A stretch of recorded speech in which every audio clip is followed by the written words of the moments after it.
ധർമ്മയുഗം. ഇത് സായിപ്പിന്റെ ഇയേഴ്സ് എന്ന അർത്ഥമല്ല, വർഷം എന്നർത്ഥമല്ല. സാത്വിക ചിന്ത മനസ്സിൽ വരുമ്പോ കൃതയുഗം, സാത്വികവും ത്യാജസ്വവും വരുമ്പോ മുമ്പിൽ വന്നിരിക്കും, ഇവിടെ വന്നിരിക്കും. പോയി എൻ്റെ കോളേജിലെ സഹപാഠിയായ അഭിഭാഷകന്റെ മുന്നിൽ കേൾക്കുന്നുണ്ട്. സാധാരണ പോകുമ്പോൾ ഹൃദയവും ആദ്യത്തെ യുഗം ധർമ്മയുഗം. അങ്ങ് ചിന്തിച്ചത് എന്താണ്? മൂന്നാമത് ത്രേതായുഗം പറയുന്നത്, രണ്ടാമത് ദ്വാപരയുഗം വന്നല്ലോ എന്നാണ് അല്ലേ? താഴേന്ന് പോകണം. കലിയുഗം, ദ്വാപരയുഗം, ത്രേതായുഗം, ധർമ്മയുഗം. ബാക്കി 6 മണിക്ക് ശേഷം.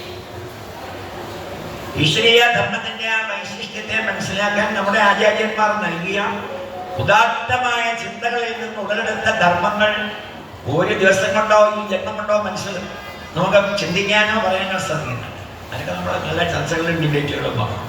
അപ്പോൾ അതിൻ്റെ കാര്യങ്ങൾ നമുക്ക് മനസ്സിലാവും. ഇപ്പോഴും അങ്ങനെയുള്ള സംശയങ്ങളുമായാണ് നമ്മൾ ജീവിക്കുന്നതെന്നുള്ള ചിന്ത മതി. എത്രയോ വർഷം കഴിഞ്ഞു. എന്താ കാരണം? നമ്മുടെ വീട്ടിൽ ഭാഗവതമില്ല, നമ്മുടെ വീട്ടിൽ രാമായണമില്ല, നമ്മുടെ വീട്ടിൽ വേദങ്ങളില്ല, ഉപനിഷത്തുകളില്ല. ആരെങ്കിലും ഇത് പറയുന്നിടത്ത് നമ്മൾ പോയി ഇരിക്കില്ല, നമ്മളിത് പഠിക്കില്ല. നമുക്കെന്നും സംശയങ്ങളുമായി ഇങ്ങനെ അലയുകയാണ്.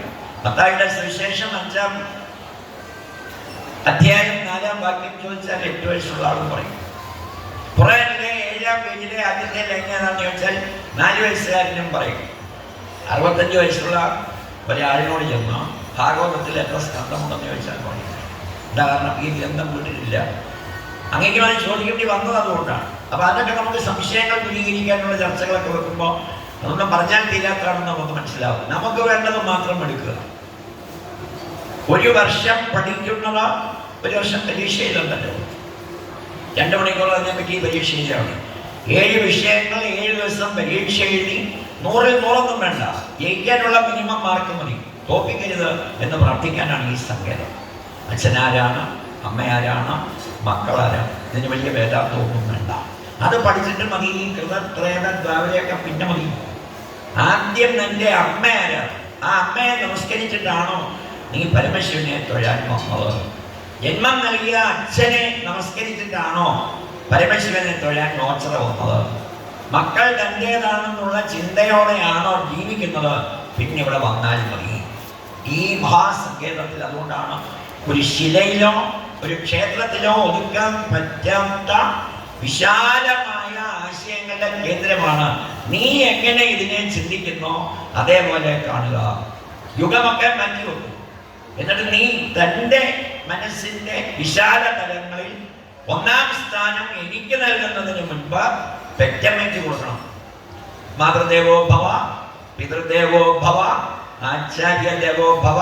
പിന്നെ ഒരാൾ കൂടിയുണ്ട്. നീ അമ്പലത്തിലേക്ക് പാൽപ്പായസം കഴിക്കാൻ ഇറങ്ങുമ്പോൾ ഒരാൾ വന്നിട്ട് 1 ഗ്ലാസ് വെള്ളം തന്നെ എന്ന് പറഞ്ഞാൽ അമ്പലത്തിലേക്ക് പോകാൻ ഇറങ്ങിയപ്പം വന്നിരിക്കുന്ന വെള്ളവുമായി ആ ആളിനെ കൊടുക്കാൻ ഇവിടെ വന്നാൽ യാതൊരർത്ഥവുമില്ല. അതിഥി ദേവോ ഭവ. തിഥി നോക്കാതെ പ്രഥമ, ദ്വിതീയ, തൃതീയ, ചതുർത്ഥി, പഞ്ചമി, ഷഷ്ടി, സപ്തമി, അഷ്ടമി, നവമി, ദശമി, ഏകാദശി, ദ്വാദശി, ത്രയോദശി, ചതുർദശി, 14 ദിവസം. അത് കഴിയുമ്പോൾ പൗർണമി വീണ്ടും ആവർത്തിക്കുന്നു. അത് കഴിയുമ്പോൾ അമാവാസി. 14, 14, 28, 2, 30. 2 പക്ഷം 1 മാസം. കറുത്ത പക്ഷം, വെളുത്ത പക്ഷം. നിന്റെ വീട്ടിലൊരു കുഞ്ഞ് ജനിക്കുമ്പോൾ നക്ഷത്രം ഉത്രാടമാണ്. ആ ഉത്രാട ദിവസം മോചനപരദേവരുടെ മുന്നിൽ വന്ന ഒരായുസൂക്ത പുഷ്പം. ഇവിടെ ഓം നമഃ ശിവായ പറഞ്ഞ ഒരു പുഷ്പത്താൽ മതി. വലിയ മന്ത്രമൊന്നും ഇവിടെ വേണ്ട, വലിയ തന്ത്രമൊന്നും ഇവിടെ കാണിക്കരുത്. വിവരം അറിയും. എല്ലാ തന്ത്രങ്ങളും അറിയാവുന്ന ആളാണ് മഹാദേവൻ. കണ്ണടച്ചോണ്ടിരിക്കും. തൻ്റെ അടുക്കൽ വന്നൊരു അപേക്ഷ പറയുമ്പോൾ എല്ലാത്തിനും കഴിയുന്ന ആളാണെങ്കിലും പറയും നമുക്ക് മഹാവിഷ്ണുവുമായി ഒന്ന് ആലോചിക്കാം. മഹാവിഷ്ണുവിനടുത്ത് ചെല്ലുമ്പോൾ അദ്ദേഹം പറയും അവരവരുടെ കാര്യം കാണാൻ നോക്കാം.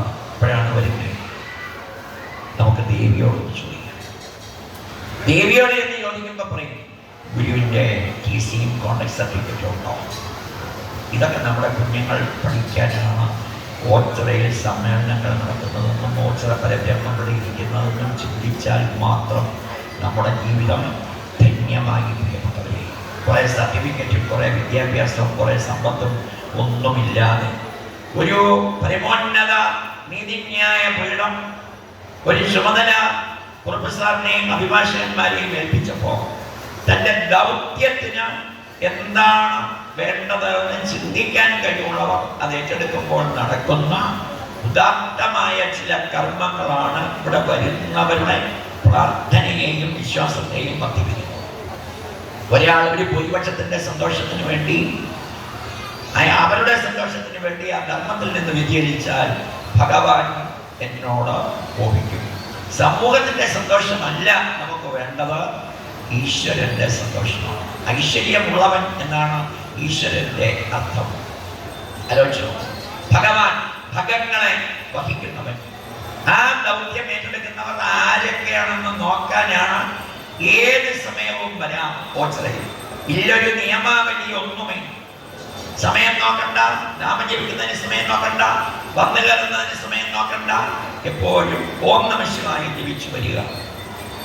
കണ്ടത് ഉണ്ണിക്കാവിൽ പോത്തിന്റെ രൂപത്തിൽ. പോത്ത് വാഹനമായി സ്വീകരിച്ചവൻ യമനാണ്. ആ യമനെ കൊല്ലുന്നവനാണ് തൊട്ടിപ്പുറത്തിരിക്കുന്നതെന്ന് പഠിക്കാനാണ്, കാലന്റെയും കാലനാണ് മഹാദേവനെന്ന് പഠിക്കാൻ 12 ദിവസം സപ്തധാതുക്കളെയും പഞ്ചപ്രാണന്മാരെയും ഏകീകരിച്ചുകൊണ്ട് ഒരു പദ്ധതി ഈശ്വരീയ ധർമ്മത്തിൽ ഉണ്ടാക്കി വെച്ചിരിക്കുന്നു.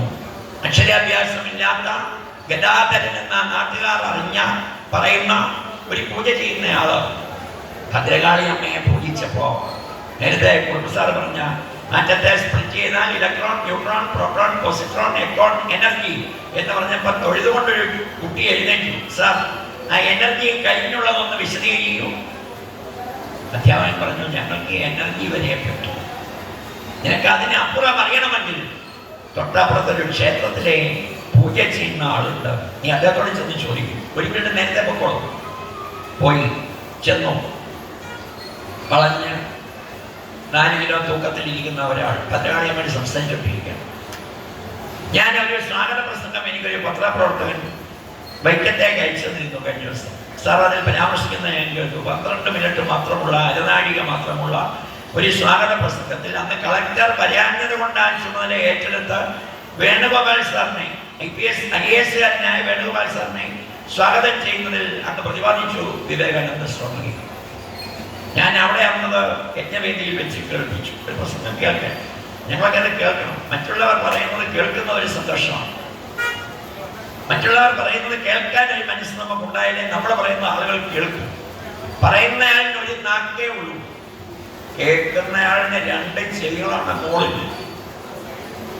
നാക്കിനേക്കാൾ മുകളിൽ ചെവികൾ ഇരിക്കുന്നത് കൊണ്ട് കേൾക്കുന്നവർക്കാണ് ആദ്യത്തെ മാർക്ക്. 2 ചെവികൾ, 2 കണ്ണുകൾ, മൂക്കൊന്നേ ഉള്ളെങ്കിലും 2 ദ്വാരം, 2 കൈകൾ, 2 കാലുകൾ, 2 ഇടതുവശത്തും വലതുവശത്തും ചുറ്റിയേർത്ത് വെച്ചിരിക്കുന്നു വാരിയല്ലുകൾ. എങ്കിലും ഇടതുവശമാണ് എല്ലാവരും പുസ്തകം വെച്ച് കൊണ്ടുപോകുന്നതും കുഞ്ഞിനെ എടുക്കുന്നതുമൊക്കെ. വലതുവശമാവില്ല. എന്താ കാരണം? വലതുവശത്തില്ലാത്ത ഒരെണ്ണം ഇടതുവശത്തിരിക്കുന്നതിൻ്റെ അടുത്ത് ഉണ്ട്. അതില്ലെങ്കിൽ എല്ലാം പോയി. ഹൃദയം, ഒരു നാക്ക്, 2 കിഡ്നി വരെയുണ്ട്. നാക്ക് മാത്രം 1 നന്നായി, അതോടെ 2 ആവാഞ്ഞതെന്ന് പലപ്പോഴും നമ്മൾ ഓർക്കുന്നു. മറ്റെല്ലാം 2 തന്നിട്ട് നാക്കൊന്ന് തന്നു, നല്ലത് മാത്രം സംസാരിക്കാൻ. ചെവികളിലൂടെ എന്തും കേട്ടോളും. ഇതൊക്കെ കൃത്യമായി ഫിറ്റ് ചെയ്ത് ഇങ്ങോട്ട് വിട്ടിരിക്കുന്നത് എങ്ങനെയാണെന്ന് നിങ്ങൾ എന്ന് പോയി രാമായണം വായിച്ചത്. രാമായണത്തില് നിശാകര മുനി ജടായുവിന്റെ സഹോദരനായ സമ്പാദിക്ക് പറഞ്ഞു കൊടുക്കാണ് ലോകത്തിലെ ആദ്യത്തെ കഴിഞ്ഞക്കുറഞ്ഞു. അതുകൊണ്ടാണ് ഓച്ചറപ്പരദേവർ മഹാദേവൻ എപ്പോഴും രാമനെ ജപിക്കുന്നു, രാമൻ എപ്പോഴും പരമശിവനെ ജപിച്ചുകൊണ്ടിരിക്കുന്നു. രാമന്റെ ഈശ്വരനെ രാമൻ പ്രതിഷ്ഠിച്ച സ്ഥലമാണ് രാമേശ്വരം. അവിടെയാണ് ഡോക്ടർ APJ അബ്ദുൽ കലാമും ശ്രീ രവിശങ്കർജിയും ഒക്കെ ജനിച്ചത്. ആ സ്ഥലത്തിനൊരു പ്രാധാന്യമുണ്ട് പ്രിയപ്പെട്ടവർ. ഈ സ്ഥലങ്ങളൊക്കെ എങ്ങനെ വെച്ചിരിക്കുന്നൊന്നും നമ്മളല്ലല്ലോ. ഈ പ്രകൃതിക്ക് മുഴുവൻ വായുവും വെള്ളവും വെളിച്ചവും നൽകി ഭദ്രകാളിയെ പൂജിക്കുന്ന ഗുരുവിന്റെ അടുക്കൽ ചെന്ന് നിൽക്കുന്ന ചെറുപ്പക്കാരനോട് ചോദിച്ചു, എന്താണ് വന്നത്? ഈശ്വരനെ കാണാൻ കഴിയുമോ? കഴിയും. എങ്ങനെ? നിന്നെ കാണുന്നത് പോലെ. സകല ചോദ്യങ്ങളും നിലച്ചു. നരേന്ദ്രൻ അത്ഭുതപ്പെട്ടു പോയി. പിന്നീട് അദ്ദേഹം സ്കൂളിൽ പോയില്ല, വീട്ടിൽ പോയില്ല.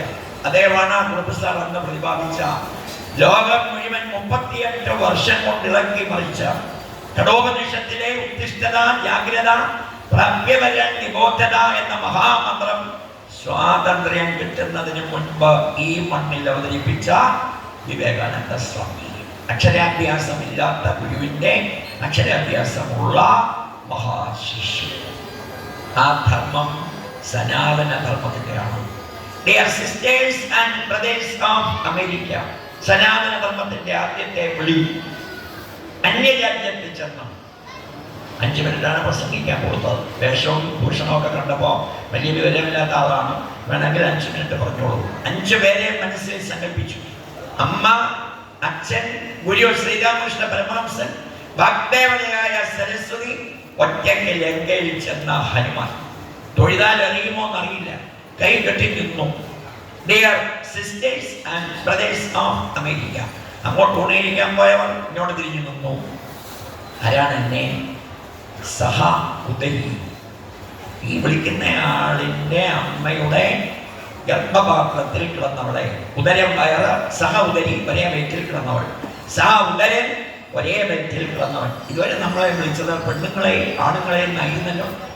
ലേഡീസ് ആൻഡ് ജെന്റിൽമാൻ, ഇതൊരു വിളിയാണത്. പെണ്ണുങ്ങളെ പെണ്ണുങ്ങളെ എന്ന് വിളിക്കണോ? പ്രസവ വാർഡ് എന്ന് എഴുതിയിട്ട് പിന്നെ ബ്രാക്കറ്റിൽ സ്ത്രീകൾക്ക് മാത്രം ഒന്ന് വേണോ? ആണുങ്ങളെ നോക്കി ആണുങ്ങളെ സഹോദര എന്ന് വിളിക്കുന്നു. അയാൾ പറയുന്ന എന്താണെന്നൊന്ന് കേൾക്കാം. തിരിഞ്ഞു നിന്നു, വന്നില്ല, ഇരുന്നില്ല. ഞാൻ ആ ജാതി മതസ്ഥർക്ക് അഭയമരുളിയ ഭാരതത്തിന്റെ മണ്ണിൽ നിന്നാണ് ഞാൻ വരുന്നത്. കടന്നു വന്നവർക്കെല്ലാം ജാതിയോ മതമോ കക്ഷിയോ രാഷ്ട്രീയമോ നോക്കാതെ എന്റെ അമ്മയുടെ മണ്ണിലേക്ക് വന്ന ബാബിലോണിയക്കാരനും പാഴ്സിക്കും യഹൂദനും മുസൽമാനും ക്രൈസ്തവനും എന്നു വേണ്ട എല്ലാവർക്കും ഇരിക്കാൻ ഇരിപ്പിടവും കിടക്കാൻ കിടപ്പറയും കഴിക്കാൻ ഭക്ഷണവും കൊടുത്ത ഭാരതീയ ഗുരുപരമ്പരയുടെ പേരിൽ ഞാൻ നിങ്ങൾക്ക് നമസ്കാരം അർപ്പിക്കുന്നു. സനാതന ധർമ്മത്തിന്റെ കടലുകളും തെറ്റിയ, ഭാരതത്തിന് സ്വാതന്ത്ര്യം കിട്ടുന്നതിന് മുൻപ് നടത്തിയ സനാതന ധർമ്മ ആഹ്വാനമാണത്. പ്രിയപ്പെട്ട പുരുഷൻ ചന്ദ്രക്കലയും ഓമും ഒരു കലയിലുണ്ടെങ്കിൽ അയാൾ സനാതന ധർമ്മ വിശ്വാസിയായി. ഒരു ഓട്ടോറിക്ഷയിൽ ഇത് 3 കണ്ടാൽ അയാൾ ഒരു സനാതന ധർമ്മ വിശ്വാസിയായിരിക്കും. നമ്മൾ ധർമ്മത്തെ അളന്നത് മതം നോക്കിയോ ജാതി നോക്കിയോ കക്ഷി നോക്കിയോ രാഷ്ട്രീയം നോക്കിയോ അല്ല. അത് തെളിയിച്ചു കൊടുത്തത് ശ്രീരാമചന്ദ്രന്റെ ദാസനായ ശക്തിയും ഭക്തിയും ബുദ്ധിയും ശ്രദ്ധയും എന്താണെന്ന് ലോകത്തിന് അറിയിച്ചു കൊടുത്ത ഹനുമാൻ സ്വാമിയാണ്. ജാതി നാമാദികൾക്കല്ല ഗുണഗണ ഭേദമെന്നത്രേ ബുധന്മാരുടെ മതം. ബുധൻ ബോധമുള്ളവർ, നല്ലവരുണ്ടാകും അവരിലുമെന്നുള്ളത് എല്ലാവരും നിരൂപിച്ചു കൊള്ളണമേ. സ്വന്തം കുലത്തിലും സ്വന്തം തലത്തിലും ജനിച്ചവൻ ധർമ്മമില്ലാത്തവനാണെങ്കിൽ അവർക്ക് ശത്രു. ഏത് ജാതിയായാലും മതമായാലും അവന്റെ കർമ്മം ധർമ്മമാണെങ്കിൽ അവൻ നമ്മുടെ ഉപ്പോ രാമനാമം ജപിച്ച ഒരു നരൻ പറയാണ്. ഇത് മനുഷ്യനാണോ എന്ന് പോലും നമ്മളെ ചിന്തിപ്പിക്കുന്ന കുലത്തിൽ പിറന്ന ഹനുമാൻ സ്വാമി പറഞ്ഞതാണ് ലോകത്തിലെ സനാതന ധർമ്മത്തിന്റെ ആദ്യത്തെ ദർശനം. അത് സൂര്യന്റെ ശിഷ്യനായതുകൊണ്ടും ശ്രീരാമചന്ദ്ര ഭഗവാന്റെ ഭക്തനായതുകൊണ്ടും സുഗ്രീവന്റെ മന്ത്രിയായതുകൊണ്ടും ലഭിച്ചതാണെന്ന് പഠിപ്പിക്കുന്ന രാമായണം. ആ രാമായണമാർക്കും സ്വീകരിക്കാം. വിദേശ രാജ്യങ്ങളിൽ ചെന്നാൽ പൊട്ടുസാറിനറിയാം. വിദേശ രാജ്യങ്ങളിൽ ചെന്നാൽ അവിടെ മതമൊന്നും നോക്കാതെ രാവണന്റെ പ്രതിമ ഉണ്ടാക്കി വെക്കും, രാമന്റെ പ്രതിമ ഉണ്ടാക്കി വെക്കും. എല്ലാവരും രാവണന്റെ പ്രതിമയിൽ കല്ലെറിയും, രാമന്റെ മുന്നിൽ ചെന്ന് നമസ്കരിക്കും. പുഷ്പങ്ങൾ പോലും വർഷിക്കില്ല. അത് ശബരി ഉണ്ടാക്കിയെടുത്ത ധർമ്മസങ്കല്പമാണ്. അത് വേടന്മാരുടെ രാജാവായ ഗുഹൻ കാട്ടിത്തന്ന മഹത്തായ ദർശനമാണ്. എല്ലാവരെയും സ്നേഹിക്കും. ഭൈരവദേവി പറയും നമ്മുടെ ദേവി, നിങ്ങൾ ശർക്കരയാണ് എറുമ്പ് വന്നോളൂ. ശർക്കര അങ്ങോട്ട് പോയി ആരെയും അന്വേഷിക്കാറില്ല.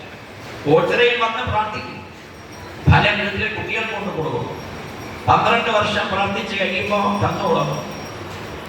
വിത്ത് കുഴിച്ചിട്ടാൽ ആദ്യത്തെ മുള പൊട്ടുന്നത് താഴോട്ടാണ്, മുകളോട്ടല്ല. അതവിടെ നിന്ന് കരുത്താർപ്പിച്ച് ഭൂമിയെ പിളർന്നുകൊണ്ട് പൊട്ടി വരും. അപ്പം വേലി കെട്ടണം, അരയിലും ചവിട്ടി കളയുന്ന നല്ല വേലി കെട്ടണം. അല്ലെങ്കിൽ അയലക്കാരിലെ പശു ഒന്ന് കഴിയും. ഒരു 12 കൊല്ലം അങ്ങനെ നിന്ന് കഴിയുമ്പോൾ ക്രമേണ പൂവും കായും നമുക്ക് തരുന്നത് പോലെ പ്രാർത്ഥിക്കണം. 12 വയസ്സ് മുതൽ തുടങ്ങണം. 12, 12, 24, 24, 12, 36, 36, 12, 48, 48, 12,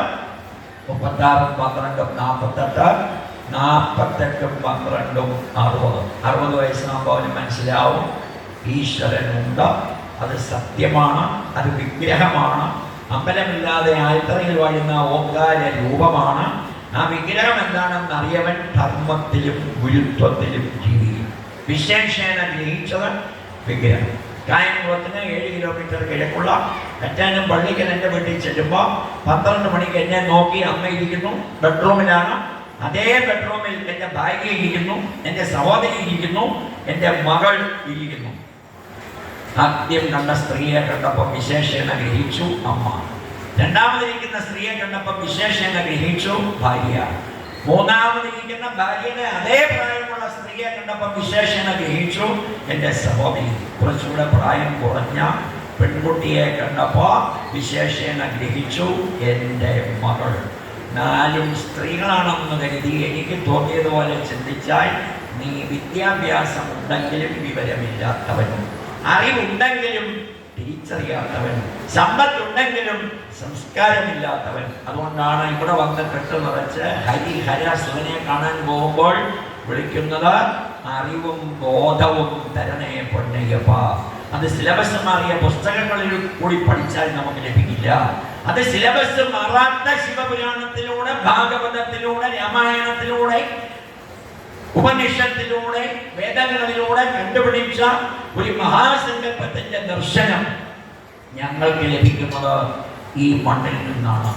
അമ്പലമില്ലാതെ ആൽത്തറയിൽ വാഴും ഓങ്കാരമൂർത്തി ഓച്ചറയിൽ എന്ന് എഴുതിയത് ഹരി കുളപ്പനക്കുള്ള എന്ന് പറയുന്ന ഏറ്റവും ശ്രേഷ്ഠനായ ദൂരദർശന ജോലി ഉണ്ടായിരുന്ന ഒരാളാണ്. നമുക്കൊക്കെ ഏറ്റവും പ്രിയങ്കരനായ ശ്രീ ഓച്ചറ രാമേന്ദ്രൻ സാറാണ് അത് നിർമ്മിച്ചത്. മോഹൻലാൽ സൂപ്പർ സ്റ്റാർ ആകുന്നതിന് മുമ്പ് ഈ മുറ്റത്ത് അഭിനയിച്ചതാണ്. അത് ഏറ്റവും നല്ല ഗാനത്തിനുള്ള ഒരു ജൂറി 99 മാർക്ക്, പല്ലവി, അനുപല്ലവി, അത് കഴിഞ്ഞുള്ള 4 വരിയൊക്കെ ഇട്ടപ്പോൾ അടുത്ത വരി കേട്ടപ്പോൾ മാർക്കിടുന്ന ഒരാൾ 99ന്റെ ഒരു 9 കിട്ടി. ഈ ചരിത്രം അറിയാവുന്ന ആരെങ്കിലും ഒരാൾ സദസ്സിലുണ്ടെങ്കിൽ എനിക്കൊരു സാക്ഷിയായി, പ്രൊഫസർ നിയമജ്ഞനെ ബാധിച്ചൊരു സാക്ഷി വേണമെന്ന് പറഞ്ഞിട്ട് വിധി എഴുതും. ഉണ്ടെങ്കിൽ ഒന്ന് കൈപോകും. ഈ ചരിത്രം അറിയാവുന്ന ആളാരെങ്കിലും ഉണ്ടെങ്കിൽ ഒന്ന് കൈപോകും. ഒരാൾ ഗംഗയെ തലയിൽ ഒളിസേവ ചെയ്യാൻ പാർവതി അറിയാതെ ഒളിച്ചു വെച്ചിരിക്കുന്നു എന്ന് കേട്ടപ്പോ അതൊരു ശരിയാണല്ലോ. അങ്ങനെയല്ലല്ലോ ആ ചരിത്രം പഠിക്കാതെ ഒളിസേവ. ഈ കണ്ണിൽ ഇപ്പൊ എരിയുന്നത് പഴയ അഗ്നിയല്ല, കാമത്തിന്റെ ജ്വാലയാണെന്ന് കേട്ടപ്പോ ജോറി ജനിമേനോൻ എഴുതിയ പുസ്തകമുണ്ട്, അത് വാങ്ങി വായിച്ചാൽ അറിയാം. 99 പ്രിയപ്പെട്ടവർ. അതുകൊണ്ട് പിന്നെ ഗാനമേളകളിൽ ആ 4 വരി പാടില്ലായിരുന്നു. അറിയാമല്ലോ, അത് നമ്മൾ മനസ്സിലാക്കണം. ഇത് നിസാര സ്ഥലമല്ല, ശബരിമല ഇവിടെ എന്നൊക്കെ പറയുന്നത് ചെറുതായി കണ്ടാൽ നമ്മൾ ചെറുതാവും, വലുതായി കണ്ടാൽ വലിയ കാര്യങ്ങൾ ഈശ്വരൻ ചെയ്തു തരും. വലിയവൻ കിണറ്റിലിറങ്ങി നിന്നാലും വലിയവനാണ്, ചെറിയവൻ പർവ്വതത്തിന്റെ മുകളിൽ കയറി നിന്നാലും ചെറിയവനാണ്. ധർമ്മം, സനാതനം, ഗുരുത്വം ഇത് കാണിച്ചു തന്നവരാണ് ഈ അമ്മയും അച്ഛനും മക്കളും. ലോകം മുഴുവൻ ചുറ്റി സഞ്ചരിച്ചു വരുന്നതിനേക്കാൾ അമ്മയെയും അച്ഛനെയും തൊഴുതു വരുന്നതാണ് ഏറ്റവും വലിയ ധർമ്മം എന്ന് പ്രഖ്യാപിച്ച മഹാഗണപതിയാണ് ഹൈവേ നിങ്ങോട്ട് കയറുമ്പോൾ ആദ്യം ഇരിക്കുന്നത്. ആലോചിച്ച് നോക്കൂ നിങ്ങൾ, നിന്റെ അമ്മയും അച്ഛനുമാണ് ഏറ്റവും വലുത്. സ്വർഗത്തിൽ നിന്ന് കൊണ്ടുവന്ന മാമ്പഴം ലോകം ചുറ്റി സഞ്ചരിച്ചു വരുന്ന ആളിന് തരും എന്ന് പറഞ്ഞപ്പോ ജ്ഞാനപ്പഴമായ പാവം സുബ്രഹ്മണ്യൻ മയിലിന്റെ പുറത്ത് ലോകസഞ്ചാരത്തിന് പോയി. അപ്പൊ എലി വന്നു, നമുക്ക് പോകാം. അപ്പൊ ഗണപതി ഭഗവാൻ ചോദിച്ചു, വീടിന്റെ ചുറ്റും ആരെങ്കിലും കാർ ഓടിക്കും, വാഹനം ഓടിക്കും, അത് പോർച്ചി കിടക്കലല്ലേ ഉള്ളൂ. നീ ഇപ്പൊ തൽക്കാലം പോർച്ചി കിടക്ക്. അമ്മയെയും അച്ഛനെയും പ്രദക്ഷിണം ചെയ്തു. മാമ്പഴം തരാൻ പറഞ്ഞു. നാരദൻ പറഞ്ഞു, ഒരാൾ തന്നെ പോയുള്ളൂ, അങ്ങ് പോയില്ലല്ലോ. വെറുതെ നാരായണ നാമം ജപിച്ച് നടന്നാ പോരാ, ധർമ്മം അറിയണം. അമ്മയും അച്ഛനും ഇല്ലെങ്കിൽ ഈ ലോകം എങ്ങനെ കാണും? ആ അമ്മയെയും അച്ഛനെയും പ്രദക്ഷിണം ചെയ്ത് മാമ്പഴം ചോദിച്ചപ്പോ മഹാദേവൻ എഴുന്നേറ്റിട്ട് പറഞ്ഞു, ഈ കാര്യത്തിൽ നീയാണ് എൻ്റെ ഗുരു. ഏത് ക്ഷേത്രം ഉണ്ടായാലും അതിൻ്റെ കന്നിമൂലയ്ക്ക് നീ ഉണ്ടാവും. മോൻ സംസ്കരിച്ചു. ഈ ധർമ്മം പഠിപ്പിക്കണം.